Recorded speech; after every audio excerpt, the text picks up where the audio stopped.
Hey guys, welcome back to Let's Play Xenosaga Episode 3.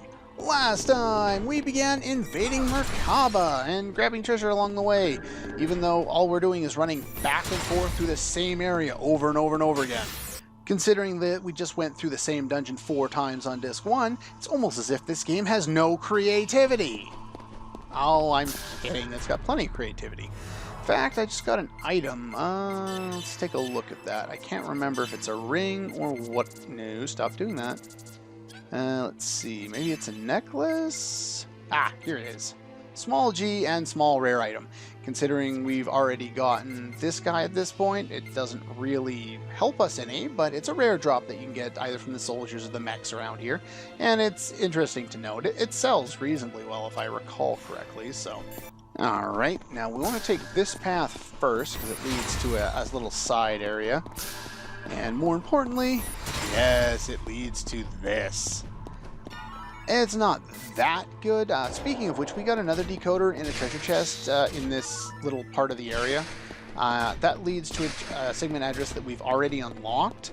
So if you're interested, you can go back, but I wouldn't recommend it. There's actually no boss at the end here, so I wouldn't really worry about it. It's just not worth heading all the way out for an item that we barely get a chance to use. So this should be the last one, which will unlock this door. Now, if you don't have them all, you'll have to run back in the area and fix it all up. Yeah, so we need to go in there and talk to people. Let's take a look at the item we just got there first. Yeah. So the item was Sweet Pain, which isn't really much better than what we had. Recovery Ether would probably be better to put that on someone like Shion, but she kind of needs the HP. It probably doesn't matter. Let's just put that. Where'd it go? Where'd it go? There it is.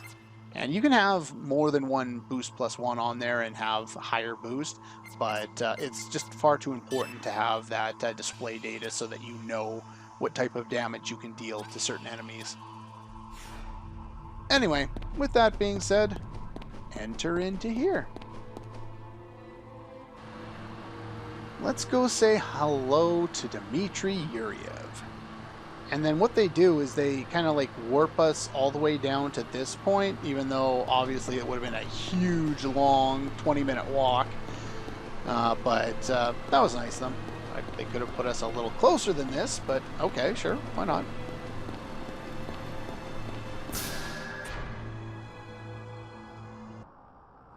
Anyway, kick back and eat some popcorn. It is cutscene time.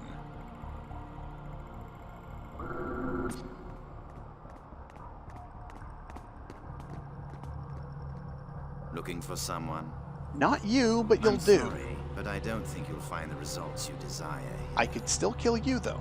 Dr. Sellers? I see. So you're the one behind Yuriev. I thought you'd been currying favor with Ormus. Why are you back with Yuriev? I don't care what the vessel is. Now there's an interesting point that Jin made about being back with Yuriev. As far as the story we've seen, he's never been with Yuriev. Unless maybe we saw him in episode 2 in one of the flashbacks to the Junior's flashbacks in the subconscious domain. Maybe. I can't recall everything, I will but... make use of all available options to obtain what I desire. And what is it that you desire? I've always built my own path. Yeah, you seem to be pretty much a mercenary. But what are you after? Do you realize how many innocent people you dragged into your schemes? You're no different. You are TV. How many comrades did you sacrifice so that you could live? Exactly. To accomplish great things, it's only natural to ignore trivial sacrifices. Now, for 2 games, we've dealt with Junior and his feelings of regret and pain over what happened on Miltia. We even go back to Miltia in this game, and it's something we don't talk about because it's something he's already dealt with. It's done, it's over, it's in the past. Sellers brings it up, and for some reason it's still bothering him, even though we've already put this to bed over 2 episodes of the game. 2 different games we've dealt with this problem in Junior's head, and we've gotten past it. and now we're not past it anymore. I'm not sure why they decided to go back to it, but I was oh still well. unable to reach the level of that man. That's right. Everything I built was nothing more than pale imitations. Why? How much of a difference could there be between him and me? A lot, Well, apparently. Perhaps this is exactly the difference between us. In the end, I too was that man's pale imitation. Sorry, but we don't have time to listen to an old man's ramblings. Where's my father? Yeah, where is that asshole? How should I know? You should be able to tell without asking me, shouldn't you? You are TV.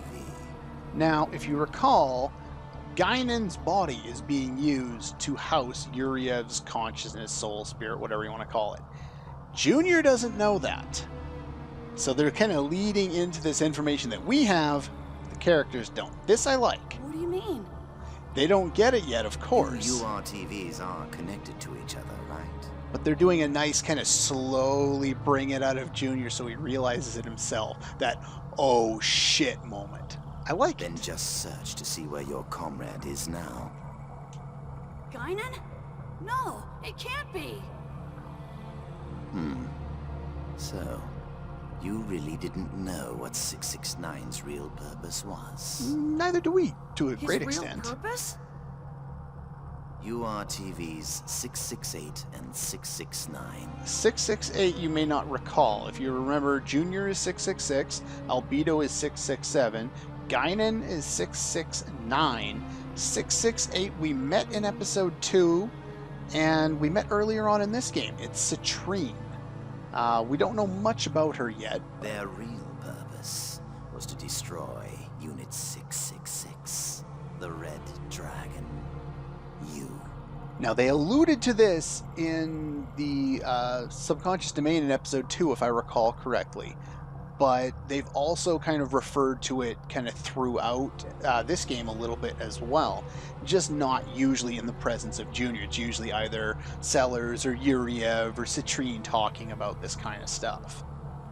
But yeah, the guy that he's basically been brothers with since they were born, but even after surviving the Milshin conflict together, Junior and Guinan, they've basically been as close as brothers the entire time. And that's his purpose? And the final model, 669, also had an additional purpose. The rebirth of Dimitri Yuriev. So they had that planned all along. What? A large number of designer children were created for the live transfer experiments of organic beings during the early stages of the UMN. Dimitri Yuriev was one of them. That man is the original Salvatore. Okay, to properly unpack this, I need to go into the additional information that we're going to get, presumably after this cutscene, about what Salvatore's is, Yuriev's past, what happened to him. But to make things short, there were transfer experiments of sending unshielded people through the UMN, basically hyperspace, without a ship or the proper protection. And in that process, Yuriev came face to face with Udu, because I guess the UMN is somehow connected or kind of in between dimensions, and he was able to see Udu. That's where he got this huge fear of Udu that they've talked about in this game that's basically lasted his entire lifetime, which, as we've heard, is a very long time. And the Salvatores were basically this faction, the people who survived, or the group that he's created afterward. If you remember hearing people talk about it in this game and not in the other two games, well, it wasn't really something that was in the limelight until Yuriev came back. Once Yuriev came back, then the Salvatores all was like, okay, he's back, leader's back, go to do whatever we're supposed to do now. But until then, we just don't hear about them. It's kind of like Ormus. They're way behind the scenes and we don't hear about them. In fact, they're rather dormant. Now they're not so much. My father is the original Salvatore? He's the only one who ever returned alive from the transfer experiments. Only one who survived He made contact with with Udu. Udu within the UMN and was overcome with fear. But in exchange, he also gained a special power. The same one that all URTVs have. The ability to transfer his mind to others. Now, they haven't gone into any great detail about how other people can do that, except for Guinan. He's able to basically telepathically attack other URTVs. He did that to, I think, Albedo in episode 2, if I recall correctly. But Junior hasn't done that, 669 other than Negredo was born to be Yuriev's vessel. the fact that they can telepathically communicate. So I guess if you look at it that way, that's probably what they're referring to, but Yuriev seems to be able to take it way beyond. In order to overcome his fear of Udu, Dimitri continues to live to this day by mental transfer. Over and over again. And once he obtained the Y data, he found the method to defeat the fear. Now, one thing that kind of reminds me of how he's prolonging his life reminds me of, oh, what's his name? The Batman villain, the one of the cool ones, Ra's al Ghul. There's another one that reminds me of vaguely, and I can't remember off the top of my head who it is.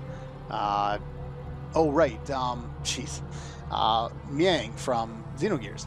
That's the other one that it very much reminds me of. It's a similar type of method. Fortunately, your people took very good care of one of the things necessary to accomplish that. The Zohar emulators. Okay. He didn't create the emulators just for decoration. What did he create them for then? In each one is a record of the wave pattern data of its corresponding vessel of anima. Of course, there are 12 anima vessels of anima. There are 12 emulators. They're all, if you recall back to episode 1, they were listed off by name by KOS-MOS. They all had the names of the anima relics, vessels of anima, whatever. They're like an ignition laser for activating the original. Damn, he's after the Durandal. Of course, it's too late for you to do anything about it. Yeah, think about that for a second. We came here because we expected Yuriev's plan was to be here because that's what he sent into battle. He's not here. We left the Durandal. You're insane! True. Insane? Oh, but of course. You can't change the world without a little insanity. Damn you to hell! I love Evil Last. So much fun. Don't get all excited. I have no intention of fighting you. I don't think you'd last very My long. role was merely to buy time. That's all I can do, after all. So it Now get out seems. of here. Or would you rather stay and be absorbed by Abel's arc? They're gonna let Merkabah be absorbed? You are an insane bastard, aren't you? It was all a It's trap. waste of time, Junior. He's beyond reason. We need to get out of here. We took the bait.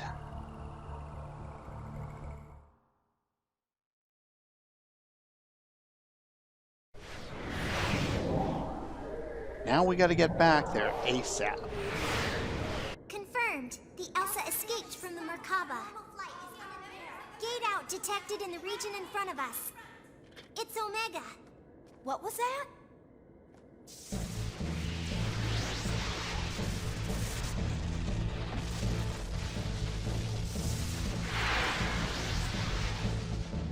And the Federation fleet. It's just a matter of time before they occupy all the blocks. Okay, I'm not gonna completely cover this one because the only thing we miss here is that there's blood there and here, and they darken the scene a little bit. But basically, they cut out all the blood in this scene too. Occupying the bridge is our highest priority. It doesn't Seize really everyone hurt in everything. command. You may dispose of the rest of the crew as you like. Wait a minute, that hair and that voice. Forces have invaded blocks That's not 32 Yuriev. and 34. Hurry up and close the barrier walls. Close all the walls in each of the blocks. I can't. The locks have all been overridden. Yeah, this scene's got blood in it too. Maybe I'll put it up in the corner like I did before with Shion, but Shelly, what is going on? Only command-ranking officers know how to open the gates during an emergency. Have we been hacked? No, there's nothing wrong with the system. Then what's going on here? The only ones who can release the locks are Little Master and Master Guinan, and us.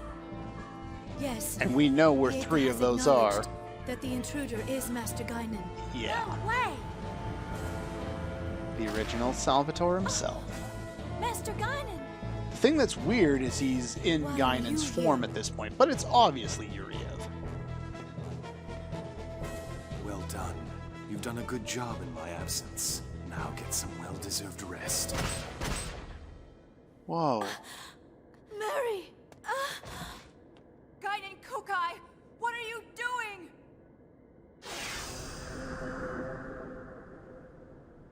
Not I Guinan. certainly didn't expect to see you here, Uni Mizrahi. Dimitri I Yuriev! love his gravelly voice. It just sounds so evil. Not insane evil like Albedo, but evil. Hello. Or should I say, pleased to meet you. Marion Shelley Godwin. Oh! That body. Is it Master Guinan's? Kind of by definition, This you body's already quite saw that. convenient. Once I got used to it, it was extremely easy to use. As you can see, this ship is already under Salvatore's control. What do you think you're doing? This ship is under the jurisdiction of the Miltian government. Yes, this action is in violation of the Federation Charter. It will be dealt with appropriately by the Miltian government. Do as you please. Though I doubt Helmer has that kind of power left. Considering half the Federation is gone, yeah, probably not. Now, I'd like to put an end to this without making you suffer. Do you But now? I'm afraid that's not an option. Of course not. There are things I need you to tell me. What do you want? The Arbiter Code. The Arbiter Code? It's inside you, isn't it?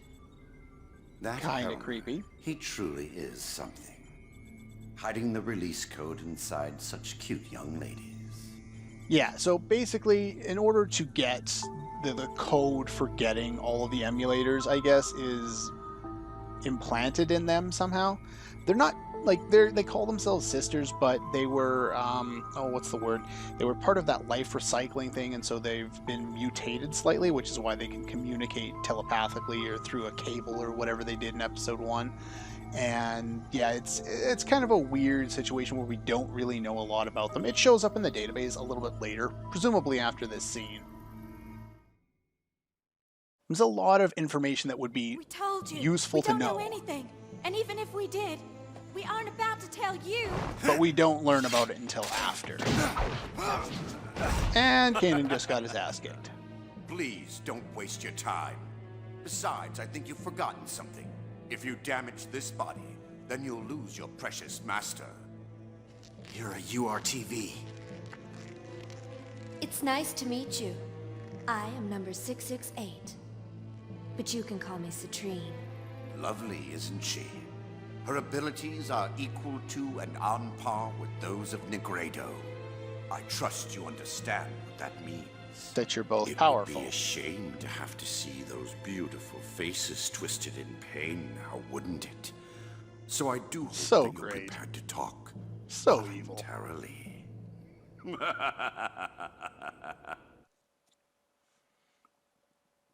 Not on par with Albedo's laugh, but still What's the cool. status of the Durandal? Oh, forgot to press auto. Not good. It's probably been captured by Omega and the Federation fleet. They were caught totally off guard. They didn't have a chance to counterattack. I wouldn't expect so. Their ally attacked them without warning. It is not surprising. Very true. Have there been any calls from the Durandal? We're calling them, but there's no response. It'd be best to assume the bridge has already been occupied. That bastard wouldn't take action for no reason. He must be after the Zohar emulators. Captain, turn us back toward the Durandal. Wait a minute, little master! Omega's right there. True. No, but we have to go. I can't abandon them. Yeah, pretty much. I don't know how much they actually deal with the fact that Omega is there. We got a major database. Actually, I don't know if it's a major database update, but we got a database update. Yeah, we're still at 86%. There's a whole whack ton of information I really should go into in there. I will try to do that shortly. But yeah, that's pretty much it. Oh, let's see. Segment file. We did unlock something, and I might as well go grab that now. This is in the cat testing ground, and this is in the floating landmass. So that's around where the geocrystal was. This is very shortly in there. It's basically right at the start. So I will go and I will grab each of those, and I will see you there. Okay, here we are. We're in the cat. Just basically turn left at the first opportunity and go down the stairs and loop around. And we get some new armor for KOS-MOS, which is better than what she had on before. Presumably, yeah, by quite a bit. Ups her strength by 10. Oh yeah, very nice. And gives her some additional break limit, which she doesn't necessarily need at this point. But anyway, I will see you when we get the other one. Okay, here we are. We're just basically keep following the path and go straight, and at the first turn, go straight instead of going left like we've done every other time. And we get to this one. I think this one has something decent in it, doesn't it? The Guardian. This is for Shion. So let's give her one of these real quick. Yeah, it's better than, pretty much way better than everything she had before, so she won't need to buy a new weapon next time we have the ability to do that. Now, we can also jump back into the tactical warship Merkabah, like that we were just at, and get another item there, but that's going to have to wait till next time, because I'm running low on time, and it's supper time, and I'm hungry, so anyway. That's all for this one, and I'll see you guys next time.